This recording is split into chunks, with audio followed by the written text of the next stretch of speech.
ఓం నమ శివాయ. లక్ష్మీదేవి, దత్తేశ్వరి, పెద్ద ఉత్సాయి, పేరంటాలు, ముగ్గునృష్యములు, ఓంకార భగవతి, కనకదుర్గాదేవి. శ్రీ పరాభావనామ సంవత్సర 2026 జూలై నెల. భగవంతుడు ఇచ్చినంత వరకు ఈ యొక్క సంకల్ప బలంలో ఈ యొక్క తులారాశి గల్ల వారి గురించి ముందుగా తెలుసుకుందాం. ఈ తులారాశి గల్ల వాళ్ళు భగవంతుడు శ్రీకృష్ణ జన్మస్థానం లాంటి వాళ్ళు. అంటే వీళ్ళు ఏ కార్యమైనా సరే మనసులో పెట్టుకొని లోపల ఉండే ఏదైనా చేస్తారు. ఇంట్లో ఉండి కావచ్చు, లేకుంటే బయట ఎక్కడుండే ఏదైనా సరే చేయాలనే ఒక ఆలోచనతో వీళ్ళకి మంచి ఆలోచనలు వస్తాయి. అయితే వీళ్ళకి ఆదాయ పరంగా, తర్వాత వీళ్ళకి ఆదాయంతో పాటు ఖర్చు పరంగా పరిమితమైన సంకల్ప బలంలోనే శరీర సమానంగా ఉంటుంది. ధనధాన్యాలతో పాటు వీళ్ళకి అవమానము, రాజపూజితము ఇది ఒడిదుడుకులుగా ఉంటుంది. రెండోది ఏంటంటే, చిన్నవారైతే చదువుకునే ఒక ఆలోచనల వీళ్ళకి జ్ఞాపక శక్తిని కోల్పోతుంటారు. పెద్ద ఇంకా వాళ్ళకి ఉద్యోగ రీతిలో సాధించాలని ఒక లక్ష్యంతో వాళ్ళు ఎన్నో ఉద్యోగాల కోసం ట్రై చేస్తూ ఉంటారు. అవి దొరక్కపోగా మానసికంగా దొరికిన దాన్ని బట్టి మనం ముందుకెళ్ళాలి అనుకొని ఏదో వాళ్ళకు దొరికిన దాన్ని బట్టి చేసుకుంటూ పోవడము. మనిషి ఎదుగుదలను బట్టి మనుగడ ఉంటుంది. ఆ మనుగడలో గమ్యం ఉంటుంది. ఆ గమ్యాన్ని చేరాలనే ఒక పట్టుదల ఖచ్చితంగా ఈ తులారాశి గల వారికి ఉంది. కానీ దాన్ని మధ్య మధ్యలో ఏం చేస్తున్నారంటే, ముందులే చేస్తాములే, చూద్దాములే అనే ఒక ఆలోచనలో ఉంటుంది. రేపు అనే దానికి ఈ రోజు రూపము లేదు. ఏ రోజుది ఆ రోజుగా ఉంటుంది. ఏ గడియ ఆ గడిలోనే సంభవిస్తుంది తప్ప ఈ రోజు గడియ రేపు రాదు, రేపు వచ్చిన గడియ ఈ రోజు రాదు.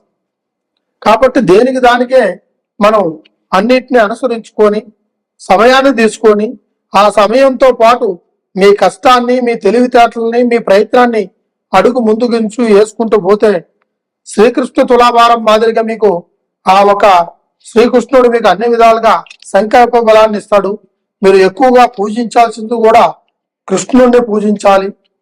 అదేవిధంగా మీ కుటుంబంలో ఎటువంటి సమస్యలు ఉన్నా కూడా పెద్దవాళ్ళ మాట మీరు వినకుండా పోవడము, ఆ సమస్యల పరిష్కారం ఏమిటని తెలుసుకోకుండా పోవడము, ఇందులో మీ సొంత నిర్ణయాల ద్వారాగా తప్పుడు నిర్ణయాలు తీసుకొని దాంట్లో మరిగిపోతూ ఉంటారు.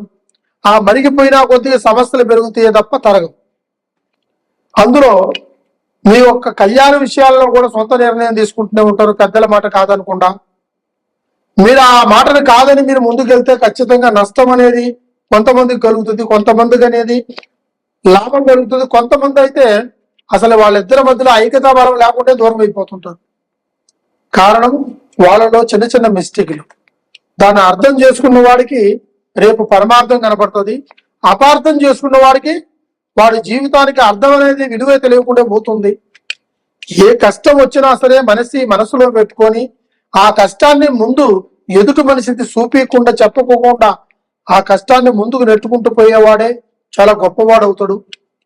అదేవిధంగా కొన్ని కష్టాలకు మాత్రానికి ఎదుటి వ్యక్తితో మనం పంచుకుంటేనే ఆ భారం కొంచెం తగ్గుతుంది. అలాగని మనసులో పెట్టుకుంటే సమస్య పరిష్కారం కాదు. అది కొంతమందికే ఉంటుంది. ఇక కొంతమందికి అయితే ఏకదాటిగా ముందుకు లాక్లో వెళ్ళిపోతారు. కష్టమైన, నష్టమైన, లాభమైన, భారమైన, ఆరమైన. అదేవిధంగా ఈ రాశి గల్ల వాళ్ళలో కొంతవరకు పార్ట్నర్షిప్లు ఉంటారు. ఐక్యతా బలం కరెక్ట్ కాదు. ఎందుకంటే సొంత నిర్ణయంతో తీసుకున్న నిర్ణయము వాళ్ళకి రేపు భవిష్యత్తులో నిలబడుతుంది. పార్ట్నర్షిప్ తీసుకున్న ఒక సంకల్ప బలమైన నిర్ణయము కొన్ని అవకాశాలకి, కొన్ని కారణాలకి దారితీస్తుంది. ధనం కోల్పోగా, మానసికాన్ని కోల్పోగా, ఆరోగ్యాన్ని కోల్పోగా, బంధుత్వాన్ని కోల్పోగా నీ లక్ష్యం ఏమిటో నీ తెలియని పరిస్థితులు ఏర్పడే స్థితి ఏర్పడుతుంది రాశిగల వారికి. ఎందువల్ల అంటే చెడు దృష్టితో మనం ఏది ఆలోచించినా రేపు జరగబోయేది ప్రతి ఒక్కటి మనకి చెడే. మంచితో ఆలోచిస్తే మనలో ఉన్న చెడును కూడా దూరం చేసుకొని అడుగు ముందుకు వెళ్ళగలిగినంత సంకల్ప బలం ఉంటుంది. తెలివితేటలో భగవంతుడు ఇచ్చిన సంకల్ప బలం అది చిన్న పెద్ద ఉండదు. గొప్ప ఉద్యోగంలోనూ ఉండదు, గొప్ప వ్యాపారంలోనూ ఉండదు. కానీ తెలివి కల్లవాడి సంపాదన వేరే ఉంటుంది, తెలివి తక్కువ వాడి సంపాదన వేరే ఉంటుందని ఎప్పటికీ అనుకోకూడదు. ఈ రాశి కల్లవాడు తెలివి తక్కువ ఎక్కువ అనేది కాదు ఇక్కడ సమస్య, క్వశ్చన్. వాడు తెలివితో ఎంత దూరం ముందుకు వెళ్ళాడు, ఎంత పోరాడాడు, ఏ సమస్య కోసం ఎదురు తిరుగుతున్నాడు, ఏ ఒక్క కార్యం కోసం ముందుకెళ్తున్నాడు అన్న ఒక లక్ష్యాన్ని మనిషి దృష్టిలో పెట్టుకోవాలి. అప్పుడే ఈ యొక్క రాశిగర్ల వారు ముందంజలోకి ఉంటాడు. ఎదుటి వాడిని కష్టాన్ని అర్థం చేసుకుంటాడు. వీడి కష్టం కూడా ఆల్రెడీ పడి వచ్చినోడే కాబట్టి అటువంటి ఒక సంకల్ప బలం కూడా వాడిలో కూడి ఉంటది. ఆ భగవంతుడు కూడా మీకు ఏదో ఒక రూపంలో మానవాళిక ధర్మంగా మీకు సహకారంగా ఆ దేవుడే మీకు అందిస్తాడు. కష్టాలు ఉన్నాయని చెప్పేసి, బాధలు ఉన్నాయని చెప్పేసి మీ యొక్క భారాన్ని అలాగనే వేసుకొని కూర్చుంటే మాత్రానికి అది బాధ్యతగా తీసుకున్న నిర్ణయం అయితే కాదు. రేపు భవిష్యత్తులో దృష్టిలో పెట్టుకోవాలి, కష్టాన్ని మర్చిపోవాలి. రేపు జరగబోయే ఒక నిరంతరమైన స్థానాన్ని దొరికించుకోవాలన్న ఒక లక్ష్యాన్ని మీ మనసులో పెట్టుకోవాలి. గమ్యం చేరుకోవాలన్న ఒక లక్ష్యం ఖచ్చితంగా ఉండుంటే మీకు ఈ రాశి గల్లవారికి ఈ నెలలో, ఈ సంవత్సరంలో, ఈ అమృత గడియల్లో మీకు ఖచ్చితంగా ఉద్యోగపరంగా, వ్యాపార పరంగా, కళ్యాణ పరంగా, సంతాన పరంగా, ఆరోగ్యపరంగా అన్ని విధాలుగా అన్ని సంరక్షణలోనూ మీకు ఆ భగవంతుడు సంపూర్ణంగా ఉండి మీకు దారి చూపిస్తాడు. మీకు ఎటువంటి సమస్య ఉన్నా కూడా ఒక్కసారి గురువు గారిని సంప్రదించండి. మీకు ఎటువంటి ప్రాబ్లంలో కూడా సరైన పరిష్కారం అందజేస్తా.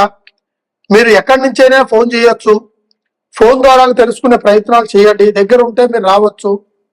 అదేవిధంగా ఆ ఒక్క కాశీ విశ్వేశ్వరుడు, ఆ శ్రీకృష్ణ జన్మస్థాన సంకల్ప బలంలో ఆ వాసుదేవుడు ఆ ఒక సంకల్ప బలం మీకు ఖచ్చితంగా ఉంటుందని సర్వే జన సుఖనో భవంతు. ఓం శ్రీ మాత్రే నమః. ఓం నమ శివాయ. ప్రజలందరికీ నమస్కారం. ముఖ్యంగా చాలా మంది వ్యాపారస్తులు, కుటుంబంలో ఉండేవాళ్ళు, ఉద్యోగస్తులు, పిల్లలు, పెద్దలు, వృద్ధులు నరదృష్టి అంటే ఏమిటి అని చాలా మంది చాలా రకాలుగా అనుకుంటారు.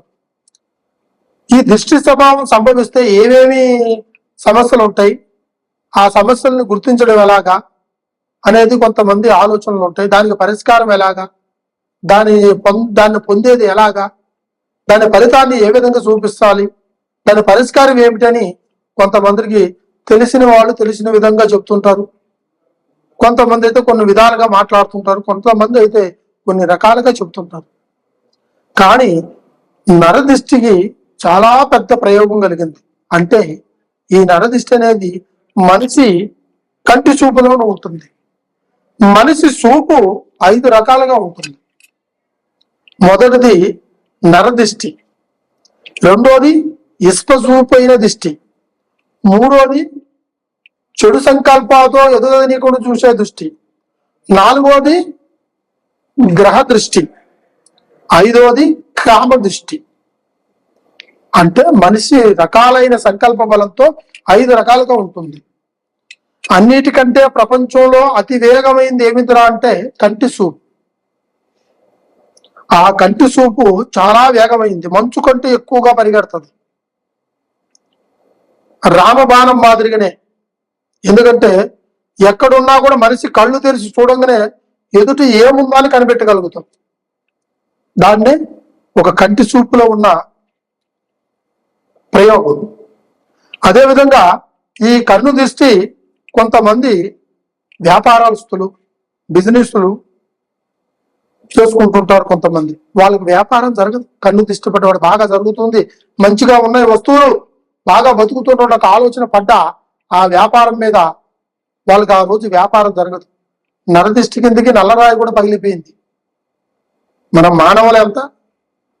అదేవిధంగా ఈ నరదిష్టి ఎన్నో రకాలుగా సంభవిస్తుంది. అలంకరమైన దుస్తులు వేసుకున్నా, అలంకరమైన నగనగాలతోని అలంకరించుకున్నా, తర్వాత మనిషి అందంగా ఉన్నా, మనిషి ఆలోచనలు రకరకాలుగా ఉన్నా దిష్టి ప్రభావం ఎక్కువగా పడుతుంది. ఇకపోతే ఈ దృష్టిని చిన్నపిల్లల దగ్గర నుంచి వృద్ధుల వరకు ఉంటుంది. చిన్నపిల్లలకైతే పాలు తాగినప్పుడు అరక్కుపోవడం, అందంగా ఉంటే వాళ్ళకి దృష్టి తగలటం, బయట ఎక్కడికైనా తీసుకొచ్చినా దిష్టి తగులుతాం, పిల్లలు 24 గంటలు ఏడవటము, ఈ ప్రకంగా కొంతమందికి దిష్టి. కొంతమందికి అయితే పిల్లలకి బొగ్గరు సుక్కు పెడతారు, నల్లటి సుక్క కాటికతో నొస్టు పెడతారు, అరికాలికి పెడతారు. దిష్టి గురించి ఒక దిష్టి సంపాదించుకుంటే ఇల్లు కట్టిన వాళ్ళు, కొత్త సంకల్ప బలం చేసే వాళ్ళకి, తర్వాత పెళ్ళైన కొత్త జంటకి ఈ దిష్టి ప్రభావాలు ఉంటాయి. అదేవిధంగా ఆహారం తింటున్నా ఆ తినే తిండి వైపు కొంతమంది చూడరాని చూపుతో చూసిన ఆ దిష్టి ప్రభావం తగిలితే వాడికి జీర్ణం కాదు. ఆ విధంగా కొంతవరకు దిష్టి. అయితే ఇక సంపాదించేసి ఇంట్లో ఏ వస్తువు కొనుక్కున్నా, ఏ ఒక్క వాహనం కొన్నా, ఏ ఒక్క ఇల్లు కొన్నా, ఏ ఒక్క ప్లాట్ కొన్నా, ఏ ఒక్క వస్త్రాన్ని కొన్నా, ఏ ఒక్కమైన అలంకరమైంది ఒంటి మీద వేసుకున్నా అది దిష్టితో సమానంగా మనిషి ఖచ్చితంగా వాడు సూపు పడిపోయి వాడు ఎదుగుదలని దెబ్బకొడతారు. అదేవిధంగా కొంతమందికి అయితే నలుగురికి సాయం చేస్తున్నా కూడా వీడి దగ్గర అంత ఉందా, ఈ విధంగా చేస్తున్నా అనుకోని కూడా కొంతమందికి దిష్టిపరంగా మాట్లాడే వాళ్ళు కొంతమంది చేపించే వాళ్ళు ఉంటారు. నరదిష్టి చాలా గొప్పది, కానీ దాని బరువు బాధ్యత పడ్డవాడికి, నష్టంలో పడిన వాడికి, నష్టాన్ని కోల్పోయిన వాడికే తెలుస్తాయి. బయట వాళ్ళకి తెలియదు. ఆ దృష్టి అంటే మామూలే కదా అని అనుకుంటారు. అలా ఎప్పటికీ తీసేయొద్దు. ఎందుకంటే దృష్టి ప్రభావం వల్ల మనిషి అరికాల నుంచి తల వరకు ఒంట్లో ప్రతి ఒక్క నరములో కూడా సత్తు ఉండదు. ఎందువల్ల ఉండదు? ఆహారం తిన్నదాని వల్ల కాదు, అలంకరించిన దాని వల్ల కాదు. మనిషి కంటి చూపు పడిపోయిందా అంటే వాడిని ఎదుగుదలకి, ఆరోగ్యానికి, ప్రశాంతతకి, మనశ్శాంతికి దూరంగా పెడుతుంది. దానివల్ల చాలా ఇబ్బందులు పడుతుంటారు. ఈ నరదృష్టి ప్రభావంలో డబ్బు నష్టపోయిన వాళ్ళు, వ్యాపారంలో నష్టపోయిన వాళ్ళు, తర్వాత భార్య భర్తల మధ్య నష్టపోయిన వాళ్ళు, కుటుంబంలో ఆర్థిక నష్టము, తర్వాత సంపాదన నష్టము, కుటుంబంలో పిల్లల యందు నష్టము, తర్వాత మనం వస్త్రాల యందు నష్టము, ధనధాన్యం యందు నష్టము, వ్యవసాయంలో కూడా నష్టపోయిన వాళ్ళు ఉన్నారు. అది నరదృష్టికి మూల కారణం. అదేవిధంగా మనిషి జనాకర్షణ కూడా అంత అవసరం. వ్యాపార సిద్ధిలో మనిషి జనాకర్షణ చేయాలి అంటే జనాలు వస్తేనే ఆ వ్యాపారం వాడికి సాగుతుంది. వాడు కొంటేనే ఆ రూపాయి వాడికి వస్తుంది. వీడికి ఆ ఒక కొనుక్కున్న ఒక వస్తువు విలువ వాడికి తెలుస్తుంది. ఆ విధంగా తెలియాలంటే మనిషి వ్యాపారం పెట్టుకున్నా, ఏది చేసినా సంపూర్ణంగా జనాకర్షణ అనేది మనిషికి కావాలి.